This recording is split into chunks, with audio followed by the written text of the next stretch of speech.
Hello everyone, आपका स्वागत है हमारे यूट्यूब चैनल अंकित लेक्चर 2 पर। आज का हमारा अवकल संकारक का 11 नंबर लेक्चर, जिसके अंदर हम पिछले लेक्चर में हमने पढ़ा कुंतल पर में क्या होता है और किस प्रकार इसे लिखा जाता है, उसके बारे में पूरा डिटेल से अध्ययन किया। अब हम पढ़ेंगे कि उसके एग्जाम्पल कुंतल पर में के जो क्वेश्चन है वो एग्जाम में किस प्रकार आते हैं। तो चलिए स्टार्ट करते हैं। Example number first. Example number first क्या कहता है कि यदि आपका मान दिया है और यहाँ पे हमें कर्ल ऑफ एफ ज्ञात करना है और कंडीशन दी है 1 और -1 और 1 पर कर्ल एफ का मान ज्ञात करना है। ठीक है, तो चलिए सबसे पहले आपको पता है कि कर्ल एफ ज्ञात करना है। क्या ज्ञात करना है, हमारा गोल क्या है, कैसे करके कर्ल एफ ज्ञात करना। ठीक है, कर्ल एफ ज्ञात करना। ठीक है, तो चलिए कर्ल को क्या लिखता हूँ, इसे मैथमेटिक रूप में लिख लेते हैं। पहले ग्रेड क्रॉस एफ और लिख लो। तो क्या होगा, ग्रेड को आपका मान तो हमें दिया हुआ है और ग्रेड को हम किस प्रकार लिखते हैं, ग्रेड को आपको पता ही है। ग्रेड इज इक्वल टू हम जानते हैं कि I del upon del x plus y del upon y नहीं sorry J del del del del upon del y plus K del upon del Z. ठीक है, हम जानते हैं डेल को इस प्रकार लिखते हैं, हमने पिछले वीडियो में देखा। ठीक है, अब क्या करते हैं, आपका मान है हमें ज्ञात करना है। ज्ञात क्या करना है, डेल क्रॉस अब ज्ञात करना है। ठीक है, तो करते हैं, सबसे पहले क्रॉस करते हैं, यानी डेल, देखो डेल क्रॉस एफ ज्ञात करना है। तो ठीक है, डेल को लिख लो, आई जे और के गुणांकों की जरूरत पड़ेगी हमें। ठीक है, देखो पहले डेल है तो डेल के गुणांक को लिख लो। आई के गुणांक क्या है, डेल अपॉन डेल एक्स, और वाई का वो जे वाला डेल अपॉन डेल वाई, और के का डेल अपॉन डेल जेड।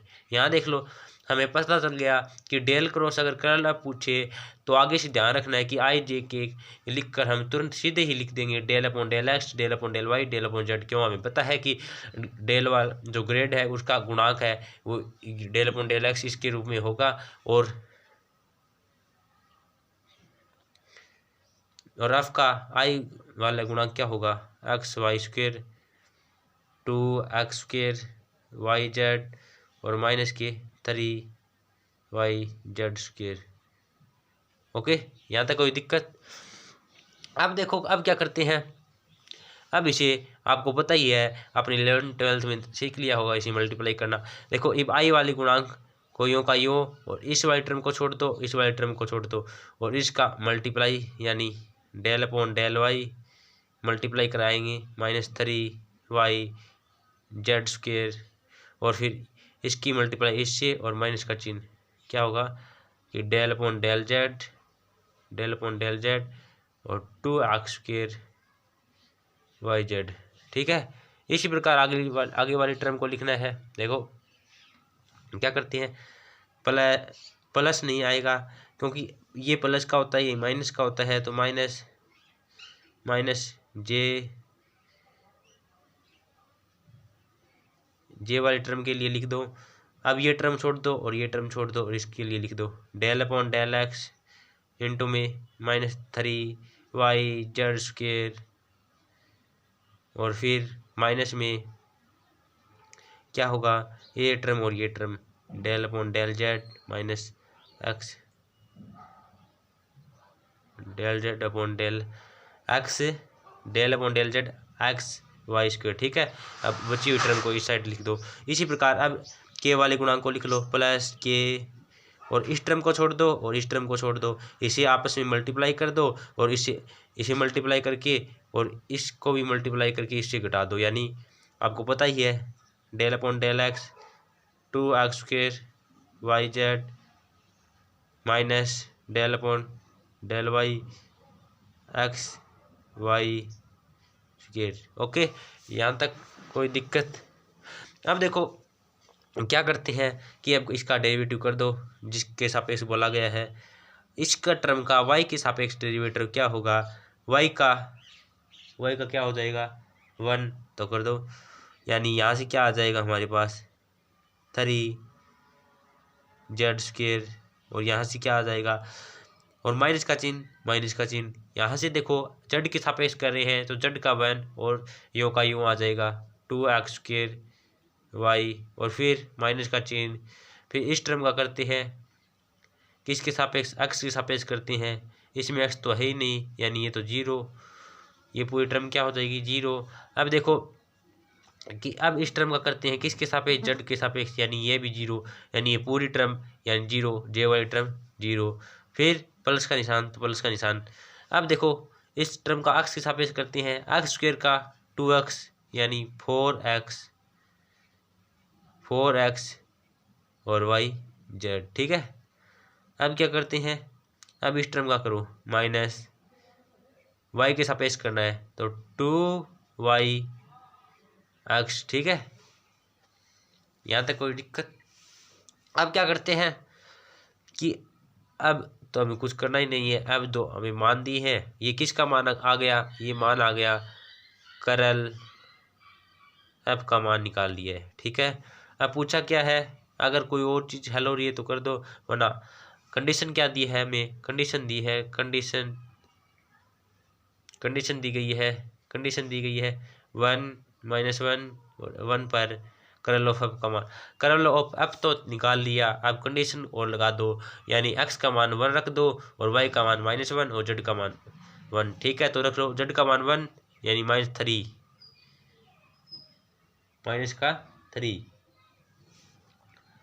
अब देखो आगे, सॉरी एक गलती कर रहे हैं हम, बहुत ज़्यादा बड़ी गलती नहीं है, ये देखो ये i भी साथ में था और ये j भी साथ में था और ये k भी साथ में था, तो इस ये दोनों टर्म का हल ये है, तो इसके साथ में i भी आएगा और इसके साथ में इसका मान j वाले टर्म का तो पूरा 0 और इस टर्म वाली के साथ k भी था तो k भी, ठीक है। अब देखो जेड स्क्वायर यानी 1 और -2x² x का 1 और y का -1 यानी -1 और -2 यानी प्लस के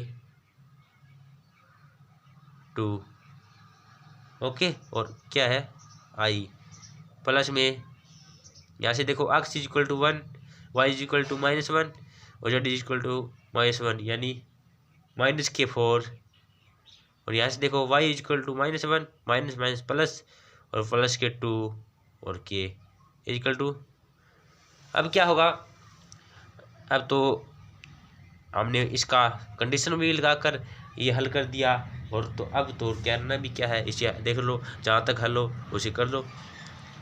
3 में से 2 गए यानी प्लस के 2 और माइनस के 3 यानी माइनस के i बचे गए यहाँ से, और प्लस में माइनस के 4 प्लस के 2 यानी माइनस के 2 के यानी माइनस के 2 के, इसे क्या लिख सकते हैं, हम लिख सकते हैं इसे -a -2 के, ठीक है।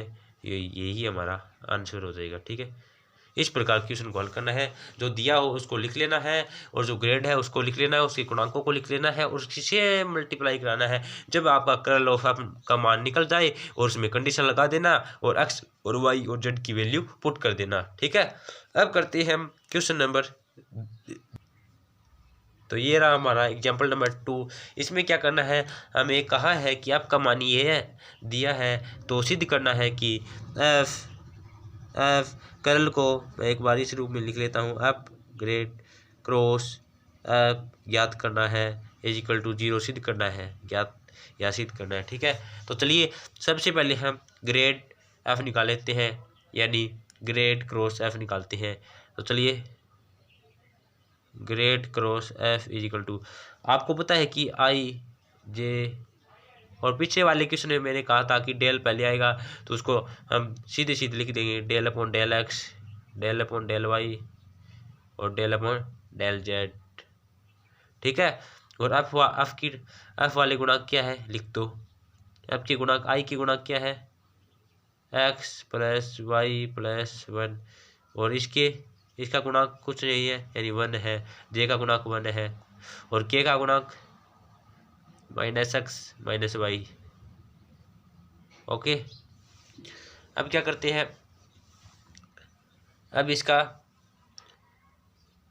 इसका गुणा करवाते हैं। तो चलिए आई वाली टर्म का कराते हैं। आई वाली टर्म ऐसी कैसी, आई वाली टर्म ऐसी कैसी, और इसका गुणा किससे कराते हैं, यानी आई और इसका इससे माइनस इसका इससे, यानी del upon del Y minus x minus Y और minus del upon del z.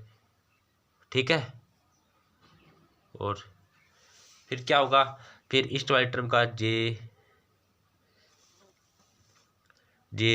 और अब इस टर्म को छोड़ दो, इस टर्म को छोड़ दो, यानी del upon del x minus Y minus में del upon del Z X plus Y plus 1 और प्लस के, अब इस टर्म को छोड़ दो, इसको छोड़ दो। ठीक है, तो इसी करो del upon del x minus del upon del Y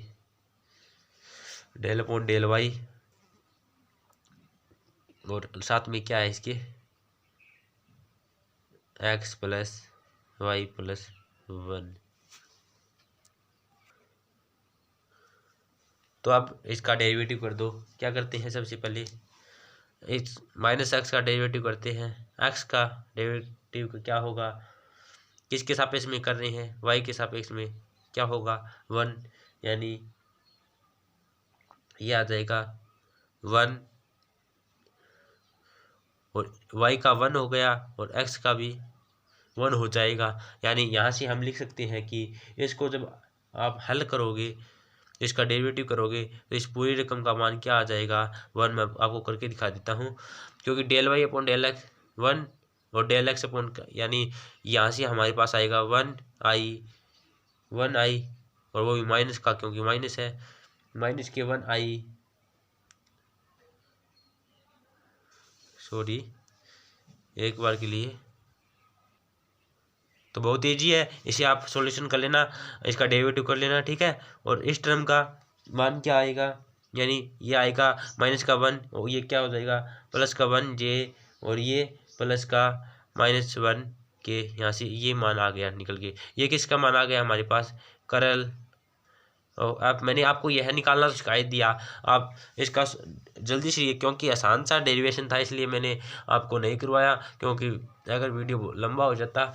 लेकिन मैं आपको सीधे ही बता देता हूँ कि इसका सॉल्यूशन करने पर आप इसे आपको ये प्राप्त होगा, जो किसका मान आ गया हमारे पास करल ऑफ एफ का, और हमें चाहिए क्या एफ डॉट करल ऑफ का। तो इसको हमें एफ से और क्या कराना है, मल्टीप्लाई कराना है, यानी आपको आपका मान रख दो पहले।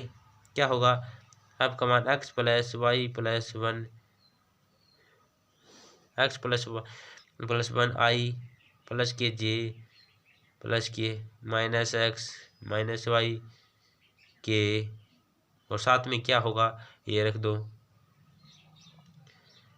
माइनस के आई प्लस के जे और माइनस के और इसका इस टर्म को इससे मल्टीप्लाई करा दो, डॉट कराना है। ठीक है, डॉट लिखा हुआ था हमारे पास, आई को आई से डॉट कराएंगे 1 आएगा, लेकिन माइनस है तो ये तीनों टर्म क्या हो जाएगी माइनस की, यानी एक्स माइनस के वाई माइनस के 1। और फिर देखो ये टर्म जे को जे से डॉट कराएंगे 1 तो प्लस का 1, और फिर इस टर्म को इससे के से के डॉट कराएंगे 1 और यहाँ माइनस है तो माइनस, यानी ये टर्म माइनस से गुणा होगी एक्स को, तो प्लस का एक्स और ये प्लस का वाई, यहाँ एक्स से एक्स कैंसिल, वाई से वाई कैंसिल, एक्स से एक्स कैंसिल, आंसर कितना आया 0। और हमें सिद्ध क्या करना था, हमें सिद्ध करना था कि एफ डॉट करल एफ इज इक्वल टू 0, और यही सिद्ध कर दिया, हैंस प्रूव्ड। ठीक है, इस प्रकार आपको क्वेश्चन को हल करना है, और इस क्वेश्चन को हल करने के पश्चात आपको कुछ आपको वापिस आपको मिलाकर देखना है, पूरा का पूरा एक बार चेक जरूर करना है। ठीक है, अगर आपको इस प्रकार हमारे क्वेश्चन समझाने का जो मेथड है वो समझ में आ रहा है तो हमारे वीडियो को लाइक ज़रूर करना, अगर चैनल पर नए हो तो सब्सक्राइब जरूर करना।